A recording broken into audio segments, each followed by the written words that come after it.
শেয়াল ও কাকড়া। এক সময়ের কথা, এক গভীর জঙ্গলে এক চালাক শেয়াল বাস করত। সে খুব ধূর্ত ও চতুর ছিল এবং সব সময় নিজের সুবিধার কথা ভাবত। একদিন শেয়াল খাবারের সন্ধানে বের হলো।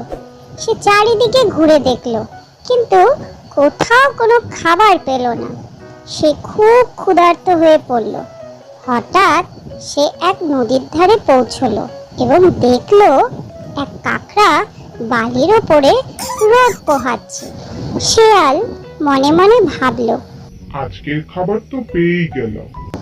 সে কাকড়ার কাছে গিয়ে মিষ্টি গলায় বলল, প্রিয় কাকড়া ভাই, তুমি তো শুধু নদীর ধারেই থাকো, তুমি কি কখনো জঙ্গলে এসেছো? কাকড়া মাথা নেড়ে বলল, না, আমি সব সময় নদীর ধারেই থাকি। জঙ্গলে গেলে তো আমি বিপদে পড়তে পারি।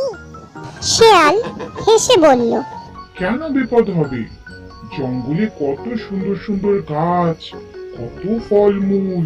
তুমি যদি আমার সঙ্গে চলো তবে নতুন নতুন জিনিস দেখতে পারবে এবং মজার খাবারও পাবে।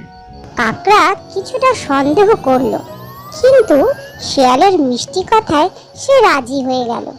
সে ধীরে ধীরে শেয়ালের সঙ্গে জঙ্গলের দিকে হাঁটতে লাগলো। কিন্তু কাকড়া তো জলের প্রাণী, সে শক্ত মাটির ওপর তেমন ভালোভাবে চলতে পারে না।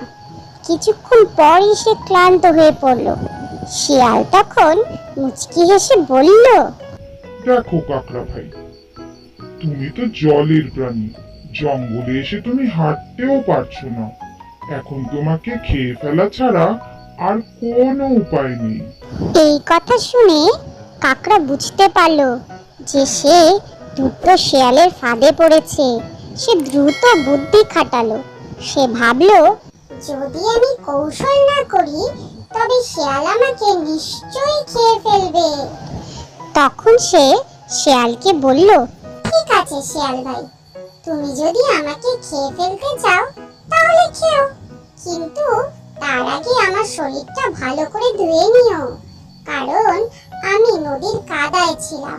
কাদাযুক্ত কাকড়া খেলে তো তোমার পেটে ব্যথা করতে পারে। শেয়াল ভাবলো, কথাটা তো ঠিক, পরিষ্কার কাকড়া খেলে স্বাদও ভালো হবে। তাই সে কাকড়াকে নিয়ে আবার নদীর ধারে গেল।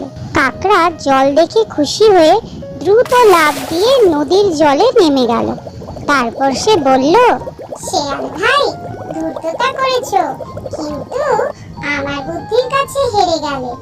শেয়াল হতাশ হয়ে ফিরে গেল, আর কাকড়া নিরাপদে নদীতে ফিরে গেল।